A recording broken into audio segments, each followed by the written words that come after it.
afternoon, everyone. Thank you so much for being here.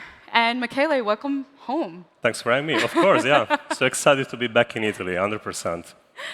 So I wanted to start a little bit with your own personal journey, because you are Italian, you grew up in a really small town in Italy, and you somehow ended up making your way into the Bay Area and becoming part of the AI innovation scene over there. So could you tell us a little bit about that path and then how you ultimately ended up getting to Replit? So 20 years, born and raised in Italy. Then I take my first steps out of the country, moved to Ireland, spent time doing research there, do my first startup, PhD in deep learning in Switzerland, and then I get a call from Stanford to go there and be a researcher. You can't really say no to that. So I was planning to spend maybe 1 or 2 years in the Bay Area, and here I am, is almost 10 years today. So, what ended up being so sticky about the Bay Area? What led you to stay longer than you anticipated? well, my entire professional dream has been to play a role in AI. And eventually, when I realized the skills and the intensity of the research community and the entrepreneur community in AI back in the Bay Area, I felt this is where I belong today in my life. And the rest is history. I've been researching, I've been building, and it's been the most exciting time of my life. Tell us a little bit about Replit. For people who haven't heard of what the company does or maybe aren't intimately familiar, how would you describe it? And how would you also differentiate it maybe from the wave of other types of companies that are cropping up in the AI era? Well, Replit has been a 10 years overnight success, basically. We've been around since 2016. Our initial goal was to create a development environment as easy to use for software developers, though. And then, back in September 2024, we launched Replit Agent, which was basically the first web coding product on the market. Not just a demo, not a video, the first product that you could use and get an idea of what agents actually would have become over time. Now, the key differentiator is that we target non-technical users, which makes the product far more exciting to build and also way more complicated, because AI, first and foremost, has been built initially for technical users. That's our daily challenge, to give a product to the hands of everyone.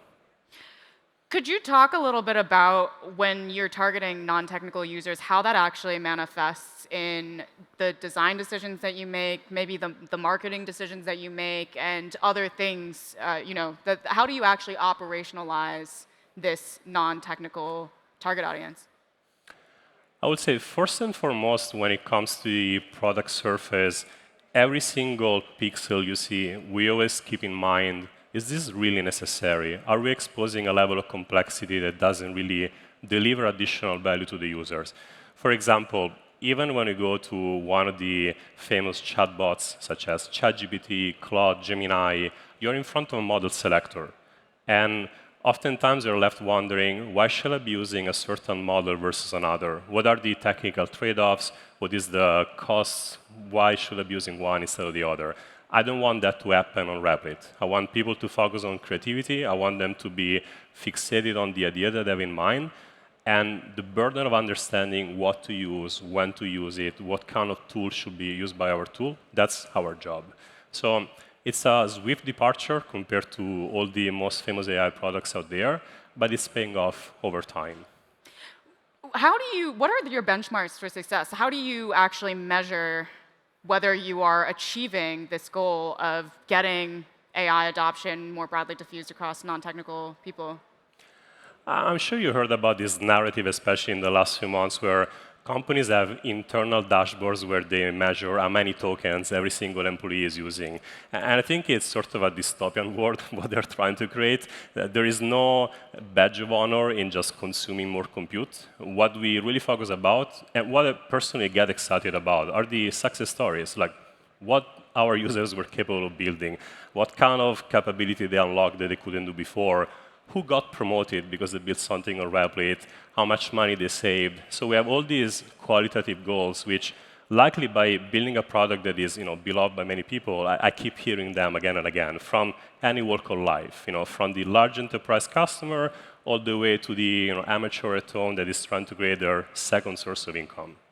Can you give an example of a particular story that stuck in your mind?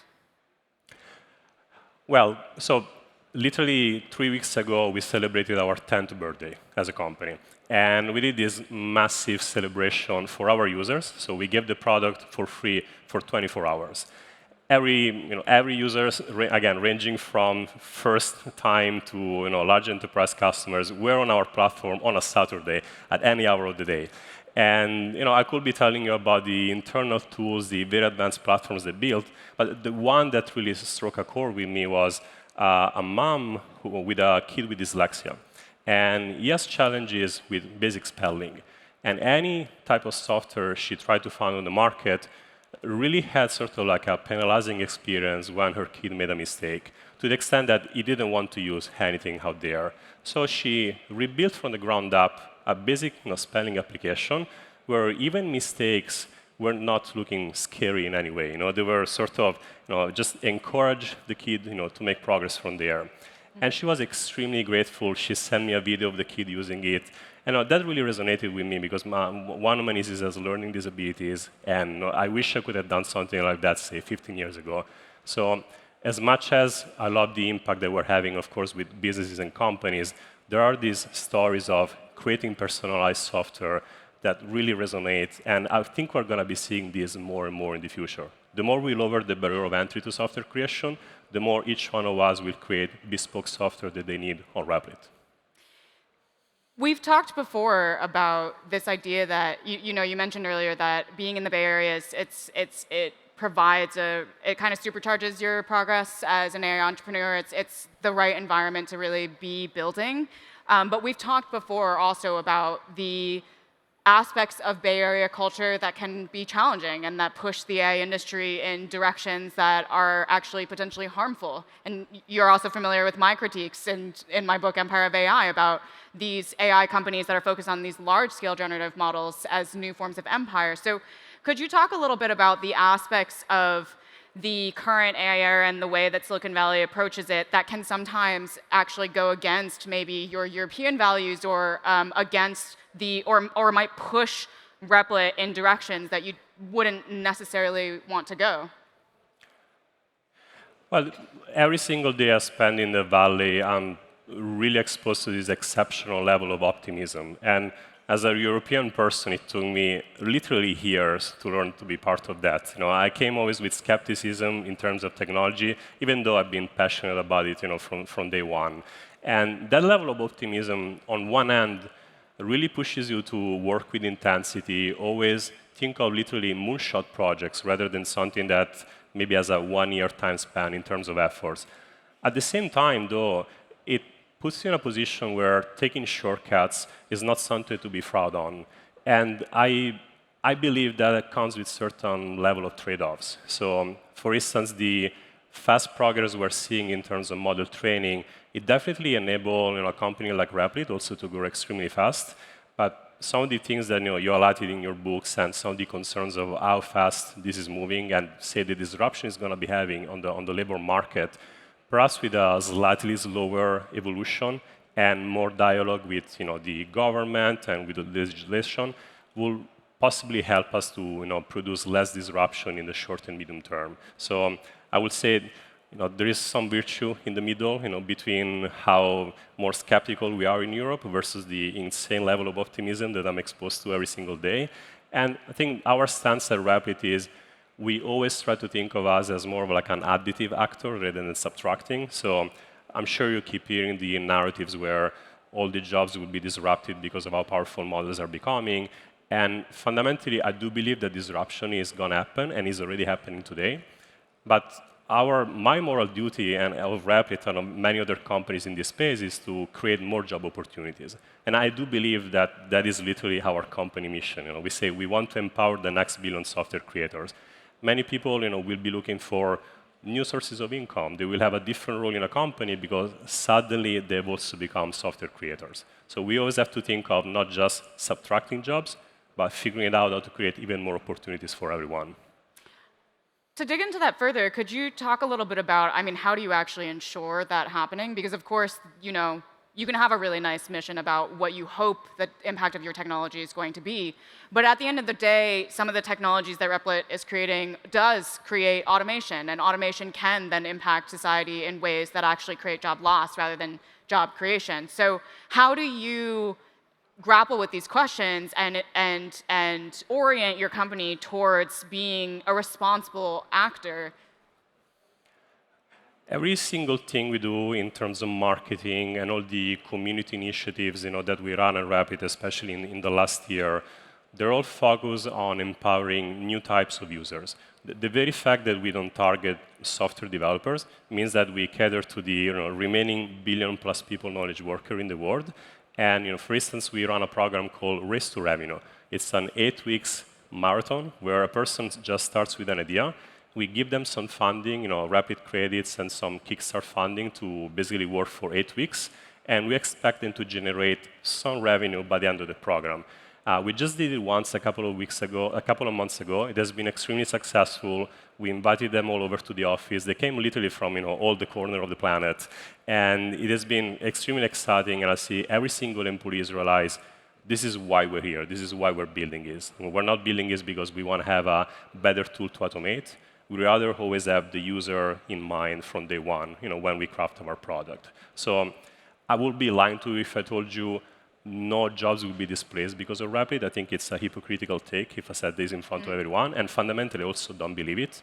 But I think it's our ethical and moral duty to make sure that every single time we make a product decision, every time we do a launch, is the user at the center. It's not more technology, more tokens, more AI utilization. That is not our goal.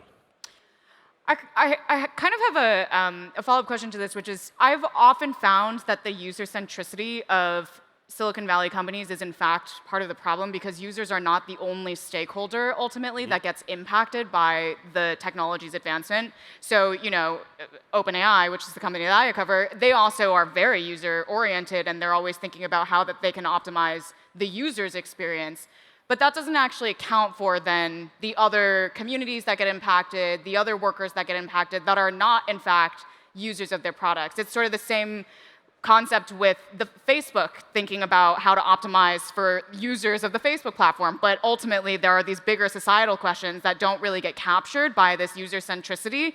So I'm curious, how do you bring in, obviously you want to build a good product with a good user experience, but how do you also build in processes to account for the people that aren't using your products but may still be affected by their existence in the world? The two examples you made, their user focus is mostly about retaining the users on their own platform. So as a matter of fact, one of the new revenue lines from ChatGPT likely will be advertisement. So it's the similar goal to what Google had back in the days. So the user centricity there is just to make sure that you spend as much time as possible on their product. For us, it's more about, I do want you to get out of Rapid. As a matter of fact, you can publish your applications on Rapid, you can buy a custom domain name, and no one will know that you actually built that on Rapid.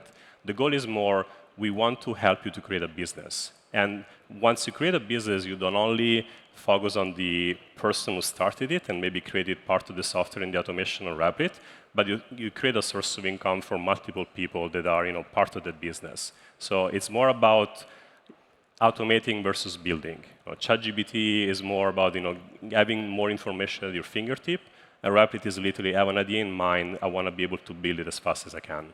I think this is related to another phenomenon that we've sort of been seeing, where there's been a recent drumbeat of studies that have been reporting that workers, when given these generic chatbot tools, they're not really actually seeing productivity gains as much as all of the main AI model developers keep saying that it is going to become a worker productivity product. What do you think is going on here, and how do you think Replit is doing things differently? I think it takes reps to become good at something. The usual 10,000 hours to master a certain skill. It's very much the same with AI. Maybe it's not going to be 10,000 hours, but it didn't surprise me at all when I saw those studies where if you're exposed to a new, very disruptive, very novel technology, of course you spend several hours exploring what it can do. Just fiddling with it, figuring out what's useful for you, what is not useful. So the first months, the first year, not surprising that this happens. And also the technology was not as mature as it should have been. For example, coding has always been maybe one of the top 3 priorities for every large AI lab out there. It's the top priority for me as a researcher back in the days and now as an operator. But the technology wasn't there until maybe 6 months ago. Like there was literally a step function improvement in the last 6 months where every developer, even those that were the most skeptical about AI, they changed their mind and they finally realized, okay, this is something that is making me more productive. So part of the problem is that the narrative happens way too early. Like there is too much eagerness to claim that whatever new product is out there is going to completely revolutionize the space. In reality, it takes time. But it's great that we're exposed to that early because you want to get these reps there as soon as you can, rather than waiting for the entire landscape to change and then you're a very late adopter. So you're Italian. What would make you come back home to build Replit at home? Oh, wow, that's a good question. First of all, I thought about opening an office in Italy, so I've been working on this. Maybe coming back home now would be a bit early for the type of product that we are building. The fact that I'm physically adjacent to Anthropic, OpenAI, Google, the fact that I can hang out in person with people in my field definitely allows me to move faster, to make better decisions, because I get access to prime information as soon as it is about to happen. That said, that is probably very peculiar to what we are creating at Replit. I do think that for every European entrepreneur, there is an amazing opportunity to create AI products in local today. Like, no one knows Italy as well as someone who actually lived here. Like, if I came back to Italy today and had to make a decision on which AI product to make, I wouldn't be a good one, honestly, as an entrepreneur, because I haven't lived in the country for almost 20 years at this point. So I would have to get a lot of advice on what are the first steps I should be moving. So my recommendation for everyone is more optimism, more willing to build, and start to create new product experiences that no one has been thinking about, keeping in mind how exactly to make them work in your country or in the continent.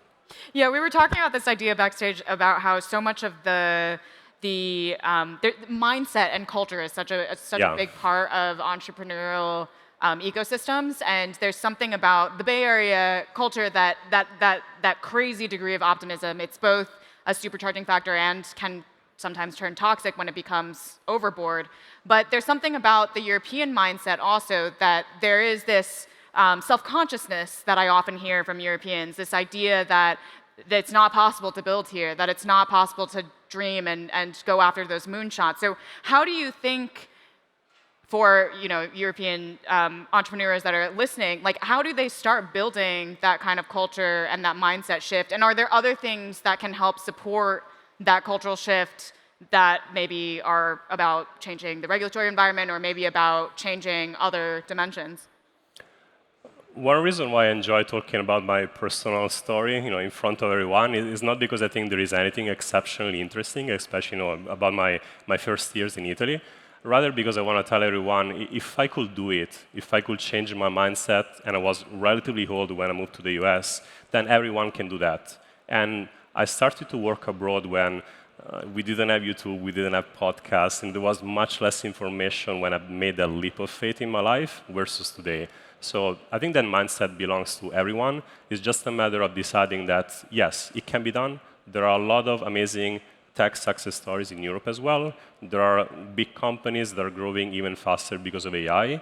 So I will completely go through a mindset shift, first and foremost, and I think everything else will follow. Yes, maybe the regulatory framework is less prone to innovation compared to what we experience in the US, but it doesn't mean that it cannot change.